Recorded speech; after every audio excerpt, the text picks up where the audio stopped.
بسم الله الرحمن الرحيم. الحمد لله والصلاة والسلام على مبعوث رحمة للأنام نبينا محمد وعلى آله وأصحابه وسلم تسليما كثيرا. أما بعد. Donc, bismillah, tabaraka wa ta'ala, ونواصل في شرح أوائق طلب الشيخ عبد السلام ابن برجس آل عبد الكريم رحمه الله رحمة واسعة مع تعليق الشيخ سليمان وسليم الله الروحيلي حفظه الله تعالى. Donc nous continuons dans l'explication du livre Les obstacles à l'étude de la science. Et nous sommes sur le 5e obstacle qui est Adamu Tadarruji fi talab al-ilm, le manque de progression dans l'étude de la science. طيب وهذا ما اختلف العلماء في ذاك. Les savants ne se sont pas divergés au sujet de la progression, du fait que l'étudiant en sciences, il doit prendre la science shay'an fa shay'an, étape par étape. Et il commence par les petits masaïl, les petits sujets, avant de rentrer dans les grands sujets. Et aussi, le Coran est le meilleur exemple dans cela. Et le Cheikh Abdel Salam, il dit وَهَذَا مَأْخُوذٌ مِنْ كِتَابِ اللَّهِ تَعَالَى. Cela est pris dans le livre d'Allah. قال تعالى, Allah le très haut, il dit وَقَرَأْنَا وَقُرْآنًا فَرَقْنَاهُ لِتَقْرَأَهُ عَلَى النَّاسِ عَلَى مُكْثٍ وَنَزَّلْنَاهُ تَنزِيلًا. Alors, un Coran faraqnahu, que nous avons fait le tafarruq bimana, descendre petit à petit, et taqra'ahu ala an-nas ala muqsin, afin que tu lises aux gens shay'an fa shay'an, étape par étape, wa nazzalnahu tanzila, et nous l'avons fait descendre étape par étape. Nazzala dans la langue arabe avec anzala souvent n'ont pas le même sens. Anzala, ça veut dire descendre d'un seul coup, et nazzala, c'est descendre bi sirat al-mubalagha, taksir, c'est-à-dire descendre petit à petit. Donc ici, le Cheikh Sulayman, il dit min hikmati nuzul al-Qur'an munajjaman ala 23 sana. Parmi les sagesses de la descente du Coran, petit à petit, jusqu'à 23 ans, il y a le tasbit al-ilm, l'enracinement de la science. L'enracinement de la science, wa taysir hamli, et aussi la facilité de pouvoir porter le livre d'Allah.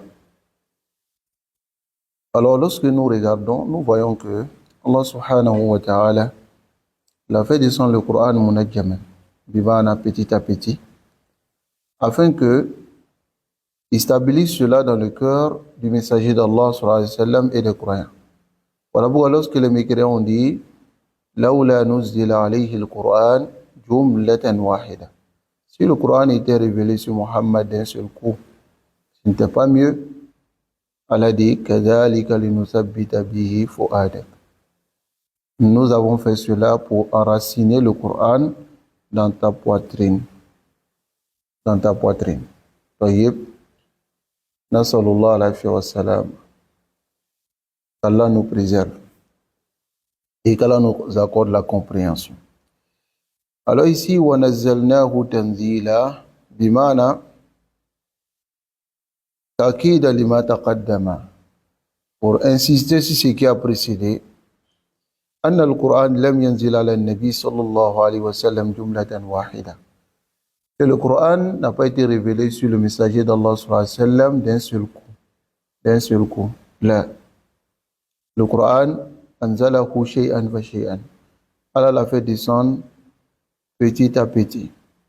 طيب إنما نزل مفرقا لهذه الحكمة. Le Coran a été révélé de façon mufarraq, de façon dispersée, à cause de cette sagesse. À cause de cette sagesse. Et la sagesse ici, c'est لِنُثَبِّتَ بِهِ فُؤَادَكَ, afin d'enraciner cela dans ta poitrine. Afin d'enraciner cela dans ta poitrine. Voilà pourquoi le Coran a été révélé en 23 ans.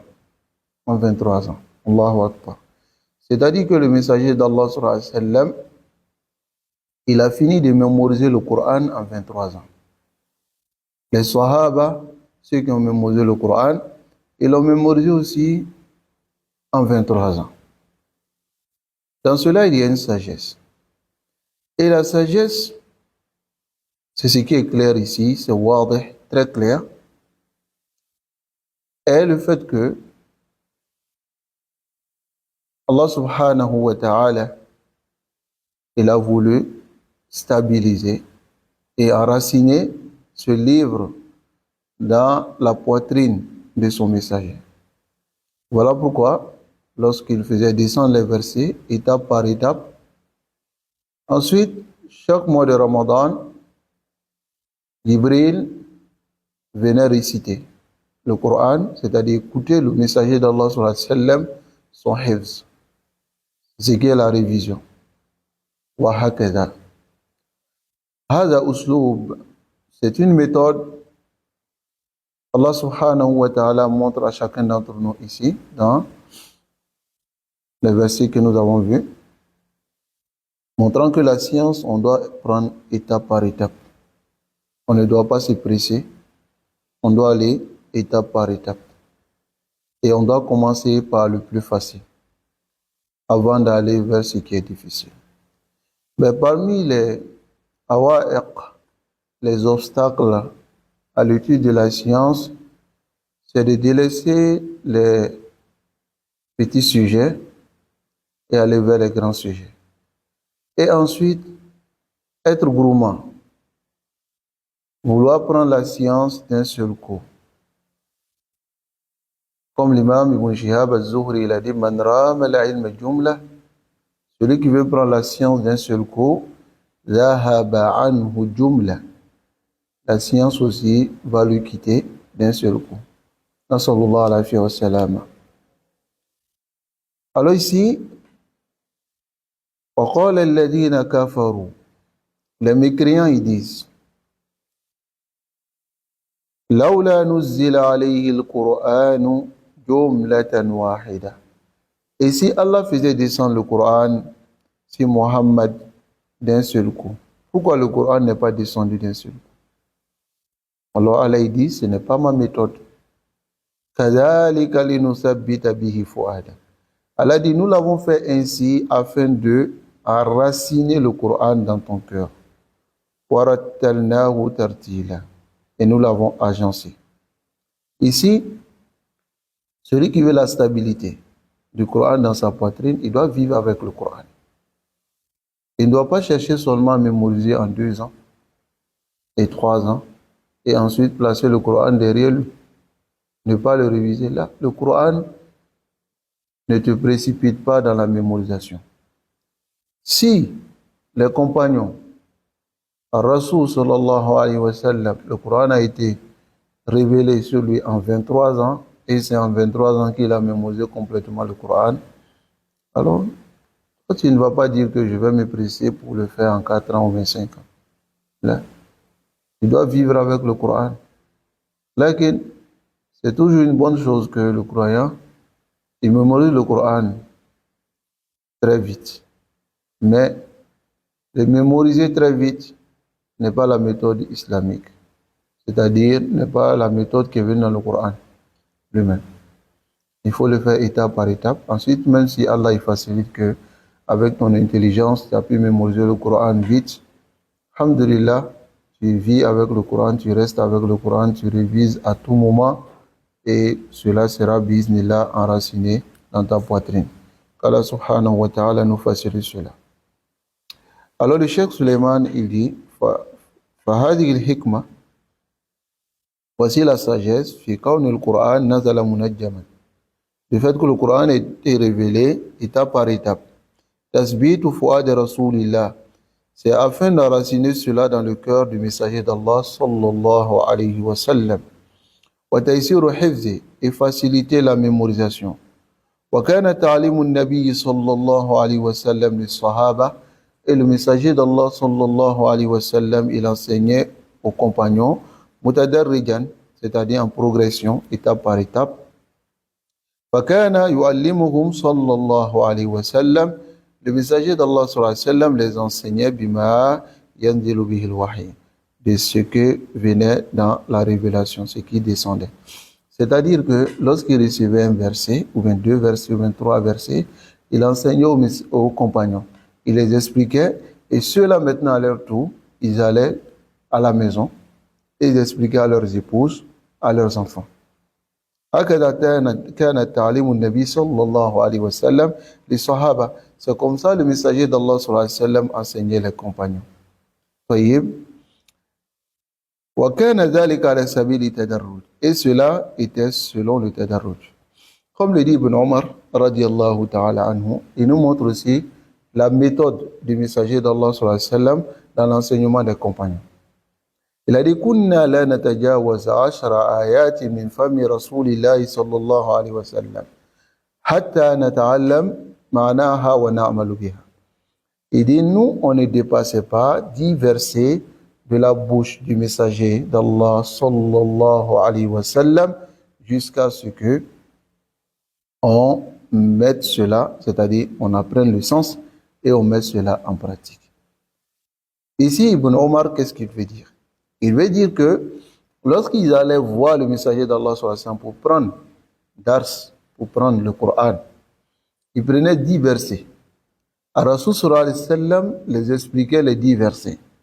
Ensuite, ils allaient mémoriser.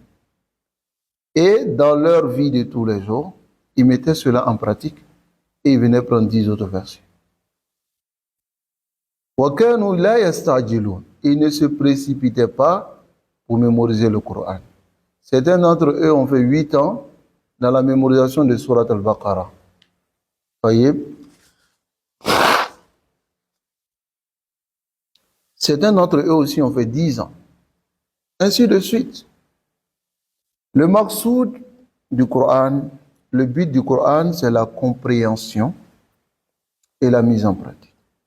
Voyez, celui qui comprend le Coran et met le Coran en pratique, même s'il n'a pas mémorisé le Coran, celui-là fait partie des gens du Coran. Même s'il n'a pas mémorisé. Mais quant à celui qui a mémorisé le Coran, qui lit le Coran du début de Surat al-Fatiha jusqu'à Surat al-Nas, sans même faire d'erreur sur les alphas, sur les prononciations et autres, sans même se bloquer, mais il ne met pas le Coran en pratique,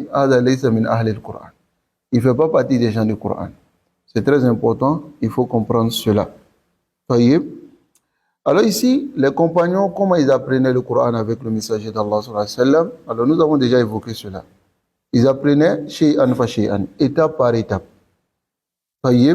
Dans la méthode d'Allah subhanahu wa ta'ala, dans la révélation du Coran aussi, Allah faisait descendre le Coran étape par étape.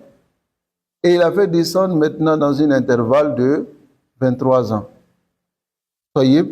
En 23 ans, le messager d'Allah sallallahu alayhi wa sallam a mémorisé tout le Coran. Voyez? Alors que ici, si tu prends par exemple 2 versets par jour, je ne pense pas qu'en 23 ans, 23 ans, c'est beaucoup. Voyez? Allah subhanahu wa ta'ala nous accorde la compréhension. Ici, comme le dit le cheikh, il y a une leçon pour nous dans ce que nous venons de voir, que l'étudiant en sciences, il ne lui convient pas de chercher à apprendre la science d'un seul coup. فَإِنَّ مَنْ أَخَذَ الْعِلْمَ جُمْلَةً, celui qui prend la science d'un seul coup, ذَهَبَ عَنْهُ دَفْعًا, la science aussi va le quitter d'un seul coup. Ça, c'est la réalité. Masalan, aujourd'hui, tu as le courage. Tu te dis, tu veux tout prendre. Tu prends ici, tu prends là, tu prends là. Ensuite, lorsque tu vas voir ton enseignant, tu lui dis, donne-moi dars. L'enseignant te donne une page. Tu dis, non, une page, c'est petit. Il faut me donner plus d'une page. Il faut me donner même 4 pages. Il faut faire ceci, il faut faire cela. Alors, hada ba'da zaman, tu te décourages et puis tu te laisses. Car, lam turassakh, tu n'as pas enraciné cela, munajjaman, de manière agencée, de manière à apprendre le Coran petit à petit. Donc voilà pourquoi, lorsque tu te charges, après tu finis par délaisser. Voyez, mais il doit prendre la science à la sabili tadarruj, de manière progressive. Ensuite, le cheikh Abdus Salam, il dit, Qala Zubaydi. Zubaydi, il dit, en rapportant ici le wadhaif du muta'allim, de celui qui apprend, qu'est-ce qu'il doit faire? Il a dit, Yajibu alla yakhuda fi fannin. Il est obligatoire qu'il ne rentre pas dans une branche hatta yatanawal al-fann alladhi fihi qablahu, jusqu'à ce qu'il ait fini la branche qui est avant cette branche. À la tartib, de manière yani agencée, biloratihi, dans sa langue. Wa yaqdi minhu hajata, il finit cette science, car il dit ici, fa izdihamul ilmi fi sam'i madallatul fahm. Il dit car l'embouteillage, on peut dire cela de cette manière, l'embouteillage de la science dans, c'est-à-dire l'écoute, c'est un danger pour la compréhension. C'est-à-dire si tu prends la science, beaucoup de fois, tu écoutes ici, tu écoutes par là, tu écoutes ici, alors madallatul fahm, tu vas comprendre peu. Donc ici, qu'est-ce qu'il veut dire? Il veut dire que, voilà ce que l'imam Az-Zubaydi il dit ici, dans ce qu'il rapporte. Il dit ici que il ne faut pas aller dans une branche de la science sans avoir étudié ce qu'il y a avant. Soyez. Là ici le Cheikh Suleiman, il dit hada inda si'atil waqt. Il dit ça, c'est lorsque la personne a beaucoup de temps. Amma inda diq al waqt, mais quand le temps n'est pas beaucoup, ou wujud al fursa, ou bien on a une occasion, ka wujud sheikh, comme par exemple il y a un cheikh, yudarris, qui enseigne, fa yahlisu talib al ilm ala tartib. Alors l'étudiant en sciences, il doit faire l'effort de prendre le tartib, c'est-à-dire d'agencer, c'est-à-dire de ranger, de commencer par le plus petit jusqu'au plus grand, ou bien commencer par ce qui est plus important jusqu'à ce qui est moins important, plus que celui qui est plus important. Alors, il range son temps. Même s'il rassemble entre deux branches dans un seul moment, parce que le temps est peu, et le cheikh qui va donner l'exemple ici, il dit, l'étudiant en sciences qui vient à Médine, par exemple, il vient pour des années bien précises, c'est-à-dire des années bien comptées. Il ne peut pas progresser dans la science, il a jusqu'à 30 ans, ou bien Arbaïna sana, jusqu'à 40 ans, c'est-à-dire engencer l'étude de la science pendant une période de 40 ans, ou bien pendant une période de 30 ans. Robama, il est allé à l'université de Médine, il y a d'autres qui finissent Shoba et puis se retournent. Shoba, c'est 2 ans. Après, encore d'autres rentrent dans Kouliya. Ensuite, qu'est-ce qu'ils font? Ils font 2 ans. Souvent, d'autres, ils font seulement que 4 ans là-bas. D'autres aussi, ils font seulement que 6 ans. Ceux qui continuent en doctorat, ils peuvent faire plus de 10 ans à l'université de Médine. Là, qu'il n'est plus de 10 ans, celui qui veut vraiment engencer de façon progressive à la méthode des ulama, faire un livre avant d'entamer un autre livre, se concentrer sur un livre avant d'entamer un autre livre, alors il peut faire plusieurs années dans l'étude de ces livres-là. Donc le cheikh il dit, c'est que l'imam Zubaydi il a dit ici, c'est lorsqu'on a le temps. Lorsqu'on a le temps, on peut vraiment aller de manière progressive de cette manière. Mais lorsqu'on n'a pas le temps, et qu'il y a une occasion, par exemple dans Masjid al-Nabawi ou bien dans d'autres endroits, il y a un cheikh qui enseigne la science. Alors, ce qui est al-munasib, c'est de faire l'effort, munasib c'est-à-dire ce qui convient, c'est de faire l'effort de prendre avec ces savants-là. Même si il y a en même temps 4 sciences, mais tu essaies d'agencer. Tayyib, masalan, il y a 2 dars dans la mosquée. Il y a un dars sur Qawaid al-Arba, dans le Tawhid. Et puis il y a un autre dars sur Kitab al-Tawhid. Et puis Aqidat al-Wasitiyya. Pourtant, tu sais que tu es un débutant. Maza tafal. Alors tu vas sur le dars de Qawaid al-Arba. Et lorsque tu finis le dars de Qawaid al-Arba, tu vas maintenant attaquer le dars les autres durus. Tayyib, de cette manière, tu pourras t'en sortir. Nasallallahu alayhi wa sallam, qu'Allah nous préserve et qu'Allah nous accorde la conformité. فهنا يحرص على الترتيب فيرتب ولا يسير في طريق طلب العلم يعني كيفما اتفق. Il ne doit pas emprunter la voie dans l'étude de la science comme il veut. Tayyib, c'est ce qui fatigue beaucoup de personnes aujourd'hui. Beaucoup de personnes, fi bidaya yuhibbuna al-ilm. Ils aiment la science. Et on ne doute même pas de cela. Ils aiment, beaucoup de frères aiment la science. Mais la méthode de l'apprentissage, ils ne savent pas. Ils ne savent pas comment apprendre. Ils ne demandent pas aussi. Tayyib, ils rentrent dans les livres sans même faire mushawara avec leurs enseignants. Tayyib, c'est un mal. Car en réalité, tu ne pourras pas. Non, sallallahu alayhi wa sallam. Ensuite, l'imam Abdul Salam dit, Wala hada qala ta'ala. Si cela Allah dit, Alladina ataynahumul kitab yatlunahu haqqa tilawati. Ceux à qui nous avons donné le livre, yatlunahu haqqa tilawati. Alors ici, il y a 2 traductions. Premièrement, il récite comme. Alors le livre doit être récité. Ou ils mettent en pratique comme il se doit. C'est la traduction aussi qui vient. Ou bien ils suivent le livre comme le livre doit être suivi. L'imam Abdul Salam, il dit ici, La yatajawazuna fannan, il ne dépasse pas une branche, hatta yuhakimuhu, jusqu'à ce qu'il concrétise cela, ilman dans la science, wa amala, et dans l'action.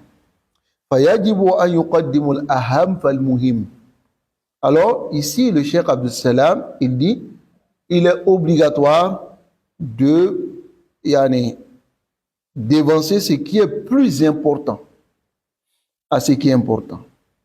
Min ghayri ikhlal fi tartib, sans vraiment déranger le tartib. Le tartib ici, c'est l'agencement. Wa kathiru min an-nas muni'a al-wusul li tarkim al-usul. C'est beaucoup de personnes ont été empêchées d'arriver à leur but à cause du fait qu'ils ont laissé les fondements de la science. Wa haqqu an yakuna qasduhu fi kulli ilmin yataharra atabalughu bihi ila ma fawqa. Alors, c'est de son droit qu'il est comme but dans toutes les sciences qu'il cherche d'arriver à la fin. Mais il doit faire l'effort de savoir qu'est-ce qui peut l'arriver, qu'est-ce qui peut le mener à la fin de cette science. C'est très important. C'est très, très, très, très important qu'on connaisse cela. Alors ici, le tadarruj, la progression, yakunu fi amrayn. C'est dans 2 choses. Premièrement, tadarruj bayn al-funun. C'est de progresser entre les branches de la science. Et deuxièmement, tadarruj fil fann al-wahid. Et la progression dans une seule branche. La progression entre les branches et la progression dans une seule branche. Masalan, on a combien de branches dans la science? Plusieurs.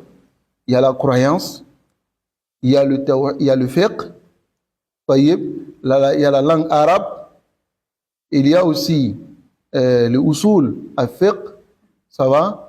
Il y a aussi le hadith, ainsi de suite. Tout ça, c'est des branches de la science. Donc, tu dois savoir par quoi je dois commencer. C'est très important. Tu dois savoir par quoi je dois commencer dans mon étude de la science. Voici toutes ces branches-là. Je commence par quoi? Je commence d'abord par la langue arabe, masala. Pour celui qui a déjà une petite base dans la compréhension du tawhid, il commence par la langue arabe. Parce que la langue arabe est ilmu al-wasila, ilmu al-ala, la science outil. Ok? La science outil. Pourquoi c'est la science outil? Parce que tu as besoin de la langue arabe pour comprendre le tafsir. Tu as besoin de la langue arabe pour comprendre le hadith. Tu as besoin de la langue arabe pour comprendre le fiqh. Ainsi de suite. Voyez? Donc, entre les branches, tu dois savoir d'abord par quoi commencer. Ensuite, maintenant, lorsque tu commences dans une branche, tu dois savoir maintenant quels sont les petits livrets dans cette branche avant d'aller entamer les grands livres. Ok? Celui qui ne commence pas par les petits livrets, masala dans la langue arabe, il va directement dans les grands livres de la langue arabe, alors il ne pourra pas comprendre. Donc c'est ce que veut dire le cheikh ici. Al-awwal tadarruj bayna al-funun. C'est-à-dire bayna al-ulum al-wasa'il wa ulum al-ghayat. Entre les sciences des moyens et les sciences outils et les sciences d'objectifs. Voyez? Je vous donne masalan. Dans les sciences islamiques, il y a les sciences outils qui sont les moyens qui nous permettent d'arriver aux sciences qui sont l'objectif. Ça va? Par exemple, la science dans l'islam doit mener à quoi? À la crainte d'Allah. Comme Allah dit, innama yakhsha Allah min ibadi al-ulama. Ceux qui craignent Allah parmi mes serviteurs sont les savants. La science mène à quoi? À la crainte d'Allah. La crainte d'Allah mène à quoi? Au paradis. N'est-ce pas? Donc, pour pouvoir atteindre l'objectif de la crainte d'Allah, qui est la science du tawhid, la science de la aqidah, alors nous avons une science qui est la science outil qui nous permet d'arriver à cela. Et c'est la science des al-wasila, qui est le moyen qui nous met à cela, qui est la langue arabe. Maintenant, dans le fiqh, dans le istinbat, comment sortir les preuves? Alors, il faut qu'on apprenne usul al-fiqh. Usul al-fiqh, masalan, ça nous donne la capacité de pouvoir argumenter. Mais tant que nous n'avons pas appris cela, nous aurons des difficultés de pouvoir argumenter, par exemple, dans la jurisprudence, même argumenter dans les ahadiths, même argumenter dans le fiqh et dans le tafsir et autres. Voyez? Donc, il faut comprendre cela. Donc, il y a deux types de sciences. Il y a ilmul wasa'il, la science des moyens, et la science d'objectifs. Alors, fayariful ulumul wasa'il, il doit connaître les sciences moyens. Comment on doit ranger cela? Ça va? Je dois commencer par quoi? Avant d'arriver à quelle science? Voyez? Naam. Et il essaie maintenant de progresser dans cela. Deuxièmement, c'est de progresser dans une seule branche. Il apprend comment il doit prendre, c'est-à-dire il doit commencer ici pour aller de l'autre côté. c'est-à-dire dans la même science. Ok? Du plus petit au plus grand. Yabda bi sighar al-masail, il commence avec les petits masail, wa yahrisu ala kulliyat wal usul, yadbituha wa yahfazuha. Il maîtrise cela et mémorise. طيب. قال رحمه الله. قال رحمه الله. L'auteur du livre dit, qui est l'imam Abdus Salam Ibn Berjis, alhamdulillah, أهديكم الله ويصلح بالكم. Il dit وكلا الأمرين يخضع الاجتهاد المعلم ووظيفة وطبيعة المكان. Il dit ces deux choses-là qui est le tadarruj, la progression entre les branches et la progression dans une seule branche. Alors on soumet cela à l'enseignant et aussi selon l'endroit. Voyez? Alors le Cheikh Suleiman il dit, c'est pour cela l'étudiant en sciences dans le début de sa recherche de la science, qui s'asseye avec un enseignant qui est capable d'enseigner, c'est-à-dire qui a la capacité. Il lui expose sa situation. Par exemple, il lui dit, bon, je n'ai pas encore fait tel livre, je n'ai pas encore fait tel livre, je n'ai pas encore fait tel livre. Qu'est-ce que tu me conseilles? C'est-à-dire, il lui demande conseil. Il lui demande maintenant de lui montrer la voie à suivre. Ok? Afin que le cheikh puisse le tracer et dessiner pour lui une méthode dans la progression. Alors si le cheikh, c'est-à-dire son enseignant, lui donne une voie, une méthode, qui reste ferme sur cette voie. Et qui s'exige cela. Et qu'il patiente, et il va doucement, et qui ne se précipite pas. Ok? En salant, il vient voir le cheikh, il vient voir son enseignant et lui dit, bon, je veux commencer l'étude de la science avec toi. Par quoi je dois commencer? Le cheikh lui donne un livre. Il doit rester. Apprendre ce livre-là jusqu'à ce que s'il finisse, alors il vient le voir encore et lui demande qu'est-ce que je dois faire après ce livre-là. Ainsi de suite. Il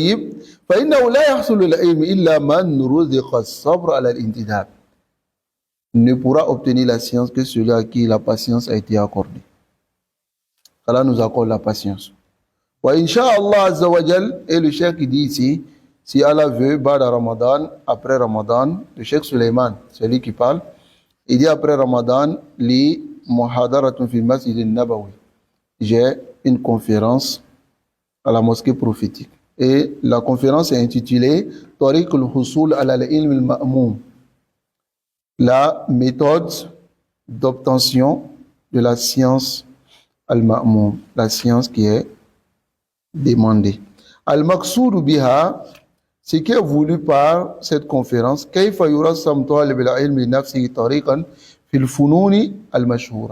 comment l'étudiant en science doit se tracer une voie dans les branches connues. Bismillah, le cheikh qui va donner, quels sont les livres qu'on doit commencer, quels sont les livres qu'on doit faire. Voyez, Bismillah. Il dit il dit cela car les étudiants en sciences ont beaucoup besoin de cela. Comment l'étudiant en sciences doit se tracer une méthode dans la science du tafsir, dans la science du hadith, dans la science de la jurisprudence. Voici les trois fondements importants. Et l'aqida est le quatrième. لكن الشيخ dit هذا إن شاء الله سيكون بعد رمضان في النصف الثاني من شهر شوال. Il dit ça serait après Ramadan dans la deuxième partie du mois de Shawwal, c'est-à-dire après le 15e du mois de Shawwal. Et le cheikh il a donné cette conférence avant le Ramadan passé. Donc sa conférence n'a pas encore été donnée. Donc on attend sa conférence, bismillah, si le cheikh il a donné cette conférence et que ça a été mufarraga, c'est-à-dire rassemblé, Inch'Allah, on fera l'effort de vous traduire cela afin que vous puissiez vous tracer une voie dans l'étude de la science. Allah subhanahu wa ta'ala nous facilite cela. Ensuite, la méthode va diverger d'un savant à un autre, c'est-à-dire dans le tadarruj. Il y a d'autres savants qui disent, tant que tu n'as pas fini le Coran, tu n'as pas droit à prendre d'autres sciences. Là, il y a d'autres savants qui disent, non, il te suffit seulement de mémoriser des parties qui te sont obligatoires pour pouvoir prier, et ensuite tu te diriges vers les autres sciences, mais tu ne délaisses pas la mémorisation du Coran, tu continues. Et c'est ce que nous allons voir dans notre assise de demain, Inch'Allah. Nous allons voir ce que les savants disent en ce qui concerne la méthode, par quoi on doit commencer. D'autres disent qu'on doit commencer par le Coran, d'autres disent qu'on commence par le Coran, mais on ne finit pas totalement. Voyez? Donc on va voir cela demain, Inch'Allah. Allah subhanahu wa ta'ala nous préserve et nous guide sans faire sur son droit chemin. Wa sallallahu wa sallam ala nabiyyina Muhammad wa ala alihi wa ashabihi ajma'in.